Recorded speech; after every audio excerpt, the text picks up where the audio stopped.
Hello and welcome to Crafting with Jane. One of my favourite stamp sets, Papillon Potpourri, long time ago, and there have been lots and lots of butterfly ones since. This is my absolute favourite. Single punches, so you can punch them out, but I know that you've probably got lots of butterflies and other things, because I know that not everybody has retard stamping up things.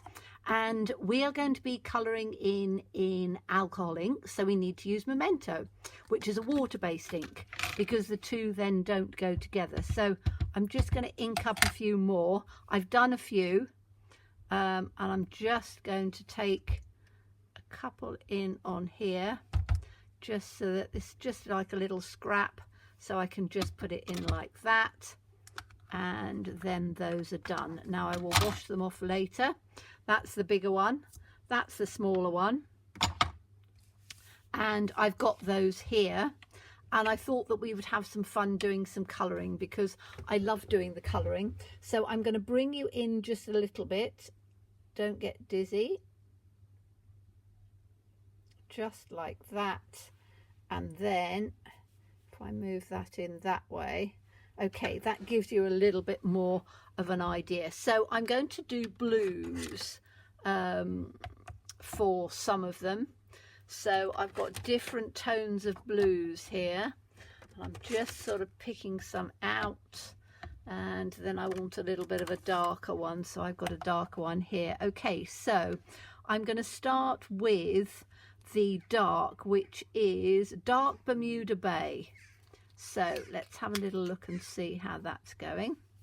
And I want that to be on. I'm just going to stick my glasses on because my eyesight isn't the greatest, and then I can see nice and close. So let's make sure I've still got that in the camera for you. Yes, I have. So I'm just going to take this body in like this, and then I'm just going to flick it out this way and flick it out that way, and then do all the way around the outside on here.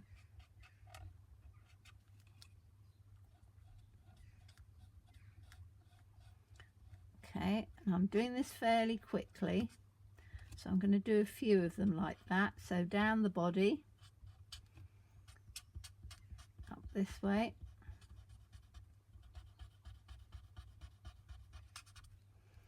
around on this bit like this, and round on here. So that's two. Let's do three, because we like to do things in threes. So take it up there. Now you can see I'm doing it all at once. If you were doing it, I would suggest doing it one at a time, because your ink will then still be quite wet, and you want it to be able to blend it, but it should still work. Okay, and I'm just going to do the body of three of these little ones like that. Okay, so that's my dark. Now I'm going to take a lighter one, so let's have a look at this one. This is the Spectrum Noir Tri-Blend, and it's blue turquoise blend.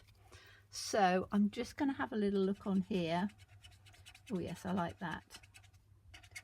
So you're going to take this through, and you can see I'm doing it in circular motions, and I am taking it from over the edge of the other one as well. So just up,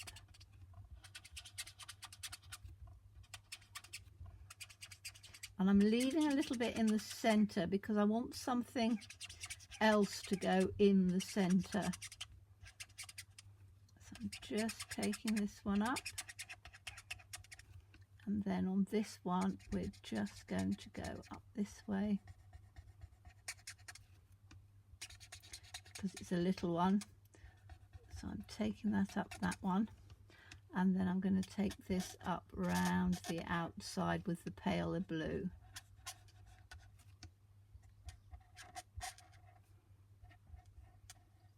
because you want it all to sort of blend in. Okay, so that's, did I, oh, 3. I like to do things in 3s. Like that. Okay, so now I need to do another colour, and I'm going to take this one, which I think is Vintage Blue.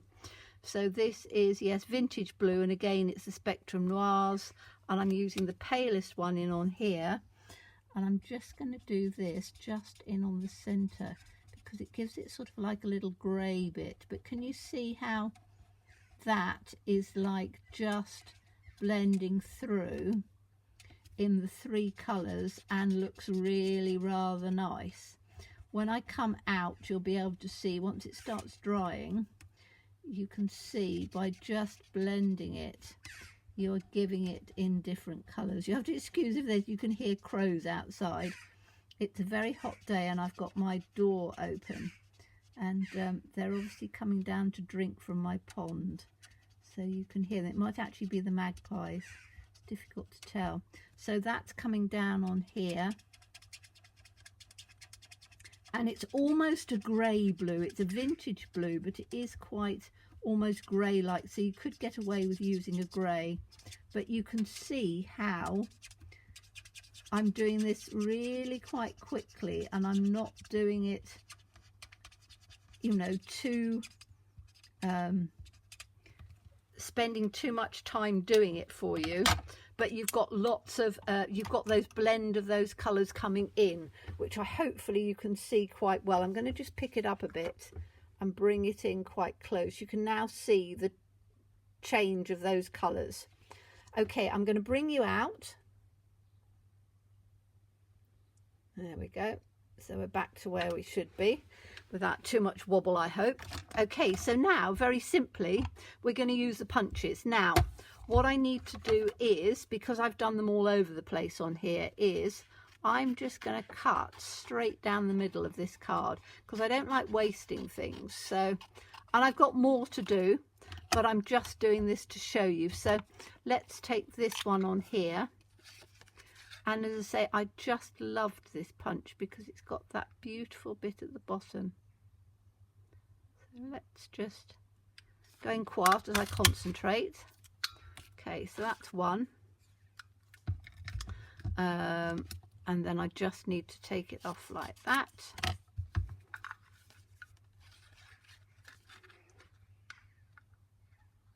And you'll probably wonder, and this sometimes happens, obviously, when you do your punch, you're taking the little antenna off the butterflies.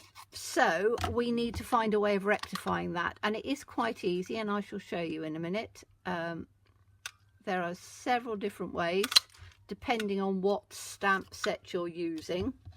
Now I just want to take this one up on here. So, and you can see because I've done it on the different size, let me just take that piece off there, because by using the paper I've just managed to be able to get all of them in, so I just have to concentrate for a minute. That's that one. That one out of there. This one in like this. Got this one.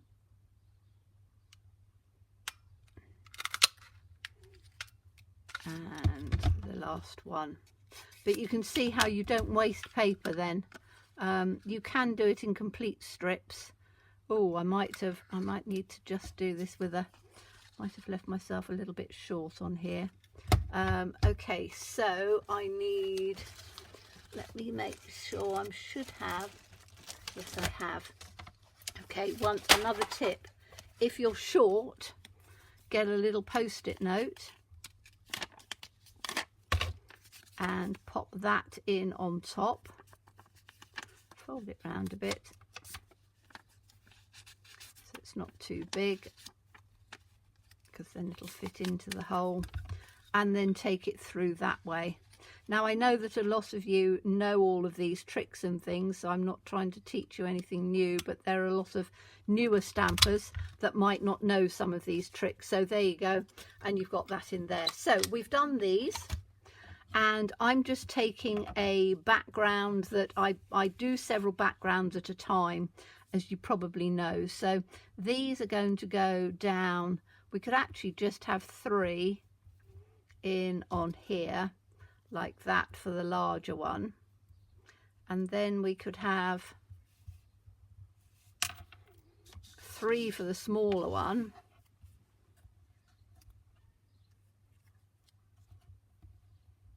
like that, because then there's room for a sentiment and things, so that's quite good. I love those little ones. And let me have a look in here. Now on here we've got a little antenna. If you haven't and it comes like that, stamp it again, and then put the image on top. But because I've got this little one, I know that I can do that in over the top. So I would literally just take this and just put it in so that it then gives me my antenna. I'm not going to do it now because you don't need to necessarily see that, but you can see on here I've got 2 cards with 3 butterflies on. Again, you can put little gems or pearls down the center, or a few gems on there. I always leave things, as I said, because I put a sentiment on afterwards, but you can see how the colors of it are beautiful. Just think of dark in the center and round the outside, and then a mid-tone, and then something to tone it in round the side. So I hope you enjoyed that. As always, please stay safe and well. Please be kind, and look forward to seeing you again soon. Bye-bye.